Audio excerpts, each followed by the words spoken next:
રોડના ખાતમુહૂર્ત કાર્યક્રમમાં પ્રધાન કુંવરજી હળપતિ અને તેમણે વિપક્ષના ધારાસભ્ય અનંત પટેલ અને ચૈતર વસાવા પર આકરા પ્રહાર કર્યા છે। વ્યારા સિવિલ હોસ્પિટલની ખાનગીકરણના વિરોધ મુદ્દે ધારાસભ્ય ચૈતર વસાવા અને અનંત પટેલ સામે આક્રોશ વ્યક્ત કરતા કુંવરજી હળપતિએ કહ્યું છે, બંને ધારાસભ્ય આદિવાસીઓને ગેરમાર્ગે દોરે છે। આંદોલનના નામે ખોટું રાજકારણ રમતા હોવાના કુંવરજી હળપતિનો આરોપ છે।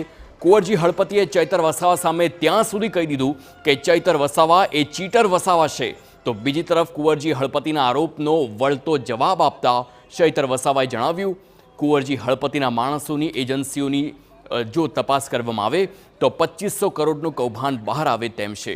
આ અંગે મેં ગૃહમાં રજૂઆત પણ કરી હતી। કૌભાંડમાં નામ બહાર ન આવે તે માટે મંત્રી અકળાયા હોવાના ચૈતર વસાવાનો આરોપ છે।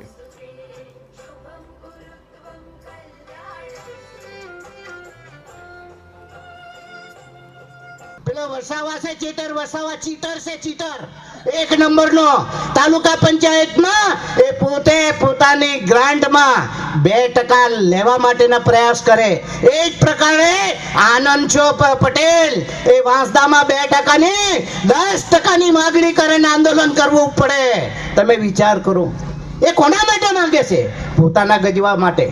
અહીં અધિકારીઓ બેઠા છે, પૂછી લેવું કુંવરજીભાઈએ કોઈ દાડો રૂપિયાની અસર તમારી પાસે માગણી કરી હોય તો? 2000 થી 2500 કરોડનું કુંવરજીભાઈ હળપતિ અને એમના આ એજન્સીનું કૌભાંડ બહાર આવે એવું છે। જે વાત મેં ગૃહમાં પણ કરી છે, જે આજે પણ રેકોર્ડ પર છે, ત્યારે જેનાથી એમને સીએમ સાહેબનો ઠપકો મળ્યો હશે, જેનાથી અકળાઈને આ ઉભરો એમણે ઠાલવ્યો હશે એવું હું માનું છું। અને એમણે બીજી વાત કરી છે કે ચૈતર વસાવા, આનંદભાઈ પટેલ આદિવાસી સમાજને ગુમરાહ કરે છે, ગેરમાર્ગે દોરે છે। તમે આદિવાસી સમાજના શુભ ચિંતક હોવ તો આદિવાસીઓ માટે ગત નાણાકીય વર્ષ 2024-25માં 4373 કરોડની જોગવાઈ કરવામાં આવી હતી। તેમાંથી તમે અને કુબેરભાઈએ માત્ર ને માત્ર 2879 કરોડ તમે ફાળવ્યા છે।